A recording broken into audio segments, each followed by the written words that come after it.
I decided to do an analysis of Scott McCloud's concepts in Understanding Comics, The Invisible Art of a comic I've loved since I was little, Calvin and Hobbes.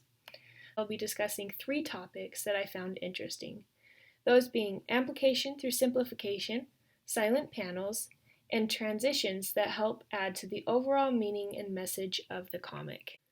To begin with amplification through simplification, I found this mainly applied to Calvin. As you can see, he has eyes, ears, mouth, and a nose.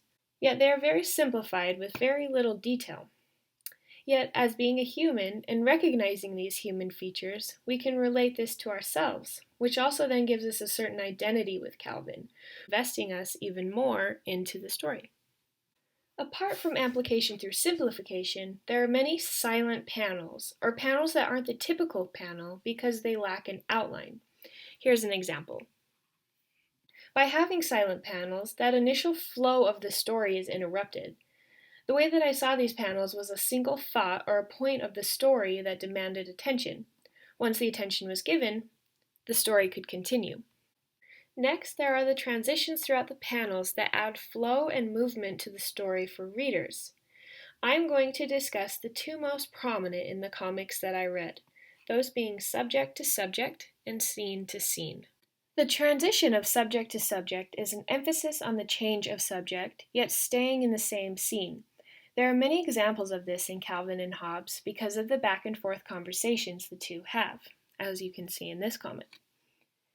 By having subject-to-subject transitions, the attention of the readers is heavily required because of having to keep up with who is saying what. I thought this comic was a great example of that because of all the words they're saying and all of the comebacks, and they're just going back and forth, and you really have to pay attention to what they're saying and who is saying what, and it requires a lot of participation from the reader. Another prominent transition in Calvin and Hobbes is scene to scene. Scene to scene is an emphasis on a large change in time and space. Although this space scene isn't a literal scene in space, it is a part of Calvin's imagination, and it is nonetheless a change in space and time. Calvin goes from being a hero in space, fighting oozing muck, and closes with him sitting at the school lunch table, his lunch being the muck.